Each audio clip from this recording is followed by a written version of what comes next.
Hey everyone, welcome back to another video. In today's video we are going to see how you can create an app where you can do the unit conversions. So for example, here you can see that we have one field which is called input value and one is output value. So in input value, suppose you want to check how many meters is equal to how many kilometers. So I will say here 1000 and I will select meters. So my input is value is 1000 and input unit is meters. It means my total input is 1000 meters and I want to check how many kilometers unit. So it will tell me that 1000 meters is 1 kilometer, or you can do vice versa, like I will select 1000 kilometers and I want to check how many meters it is. So it will give me the result like this. Also you can check this same for feet and miles and you can see the result is changing at the bottom. So this is all we are going to see how it is done in SwiftUI, which is very easy to do in SwiftUI. So let's get started and see how we can create this type of project. So without further ado, we will first create a new project like always in Xcode. So let's select new project. Now click here on app. Now let's name it as unit conversion.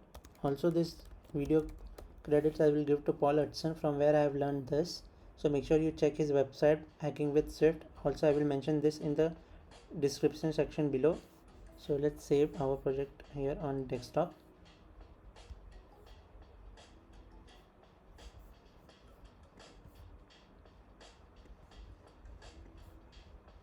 Okay, so the first thing what I'm going to do is I'm going to create some properties for saving my input value, output value, also input unit and output unit. So let's get started. Also we need array for storing these values, units. So let's get started and create those properties at the top. So I will say @state private var input value. By default it will be empty. Same I want to do for output value.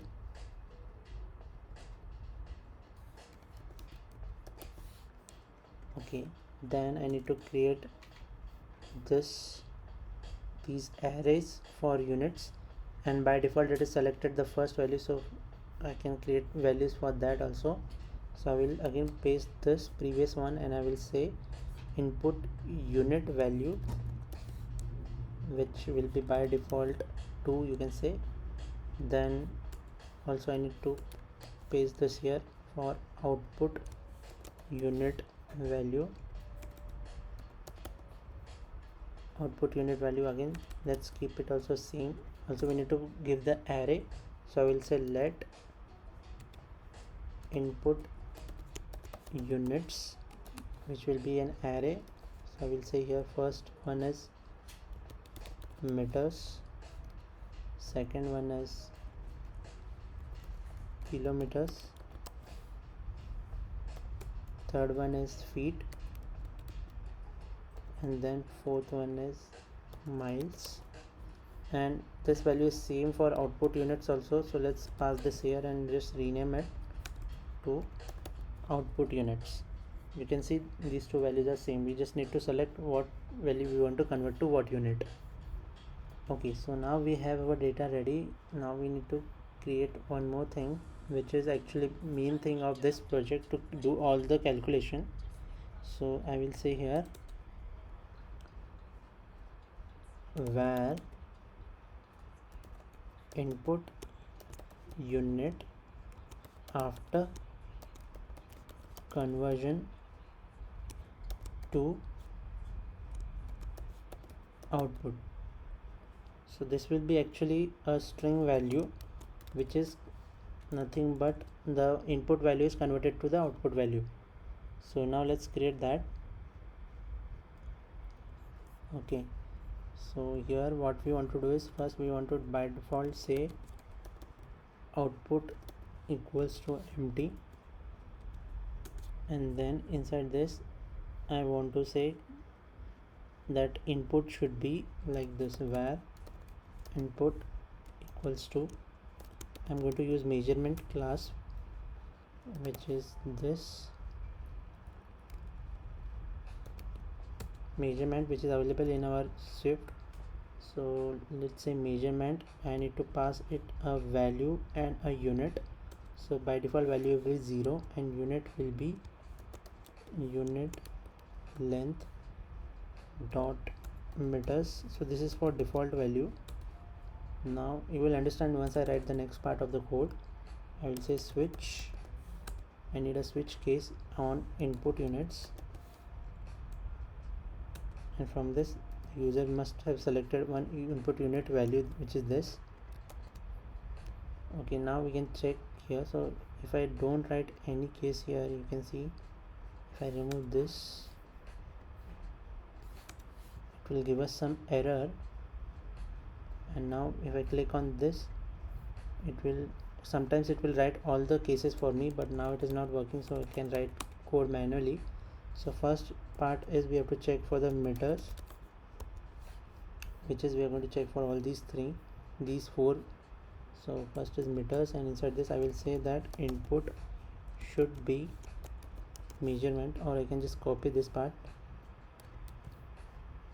measurement. On here I have to give the value as double of my input value.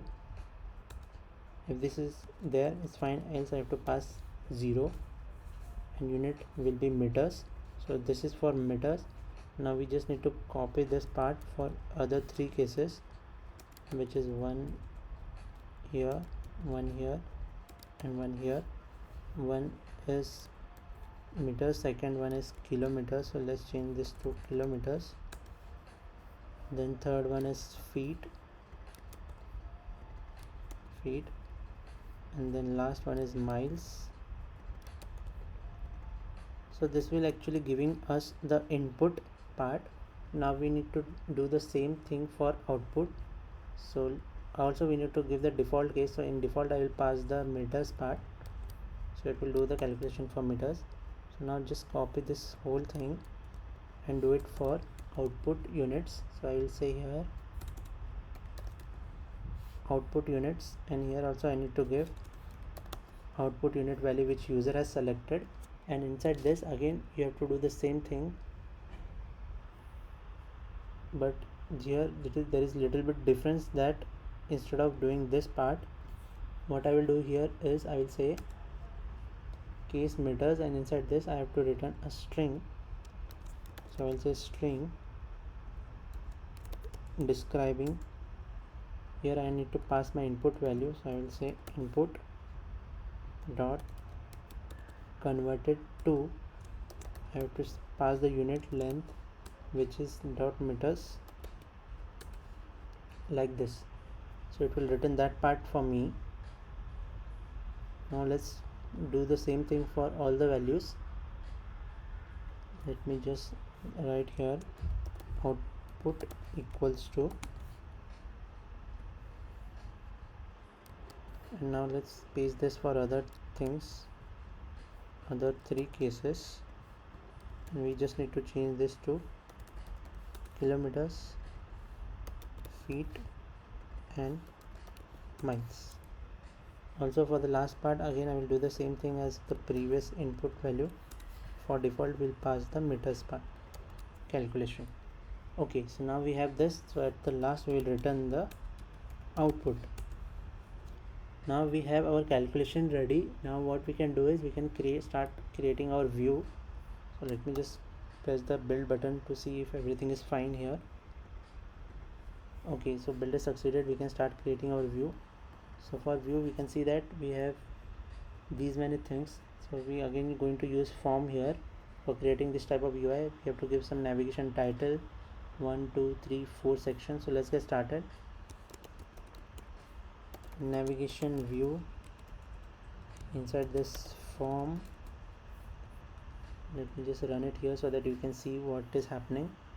Inside form, one section I have to create. This section should have one header name, that is nothing but a text we have to give, and we have to call it as enter the input value here. So I will say enter input value here, and then I will open the brackets here like this, and inside the section we have to create a text field. for user to enter the value. So I'll say text field. Inside this we will give one placeholder as input value, and then we will pass the text as input value, so that is input value like this. So you can see it is working fine here. Now just copy this part and do it for the next section, which is our last section. So I will say here text, and which is checkout value here, check output value here. So I will say check output value here, and I have to pass here the actual output value. So for this I will say text, let me just remove this part. I will say input value. So you can see here at the top we have created this, so I just need to pass this value, input unit after conversion. So this is what we are going to display, but we need to do this inside the text part, but we don't need a text field here, we just need text to display this value. So this is correct now. So you can see it is displaying, but now we have to create this between two parts with the pickers. So let's create that here. So I will say section. Again our section have heading as input unit and output unit. So first create the input unit. So I will say header with text as input, let me just check it is capital, yes, input unit. Okay, and now inside this I need to create a picker view. So let's create that picker with value, plus let's give the title to this input unit, and for selection we can pass the values like selection, and here I need to pass this input unit value, and inside this I can give the option to users as for each, using the for each loop. For each my for each will go from 0 to less than my input units dot count, and I will use text inside this to display that. So I will say text with this, and using the string interpolation I will say input units and the current value using $0. Also you can see it is going to the next screen here, but we want it to be staying on the same screen. So for that we need to change the picker style. So I will say picker style to segmented picker style. So this is how we have created our this input unit. Now let me do the same for output unit. So let's copy this and paste it here. Let's call this as output unit, output unit here. Also I need to pass here output unit value, also here output units, again same here output units, and by default it is coming to third because we have passed the value as 2 here, that is 0 1 2. Okay, now also we need to give one more thing, that is our title, which is unit conversions. So I will come back here inside the navigation view. I will give the title as dot navigation title as unit conversions. So let's run it on iPhone SE, and let's keep the iPhone 11 on one side to compare, and again I will wait for this to load. So that's all guys we need to create this app. You can see there is not much of code we have for this measurement class does a lot of work for us. So now it's running, let's see how it is working.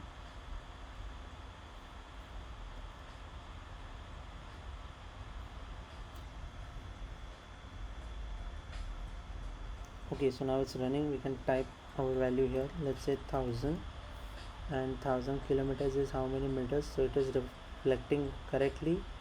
Let's say 1000 meters is how much, it is 1 kilometer showing correctly. So this is working fine. So that's all guys for today's video. I hope you have learned something new, especially this measurement class which is in Swift. which is very useful for us, and it has saved a lot of calculation work for us. Also, you have learned how to use this form, so easy to create this type of UI. So that's all guys for today's video. Make sure you hit the like button if you like this video, and please mention in the comment section below how you like these videos which I'm creating. I just need some feedback from you all guys. So that's all guys, and also if you want to get the code for today's video, you can go to my GitHub profile.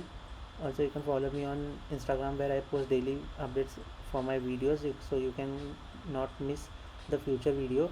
And you can also, if you want, you can follow me on Twitter, where I daily post the new things which I found useful regarding the iOS development. So you can follow me there also. So thank you guys for watching this video. I hope you're having a great day. Bye.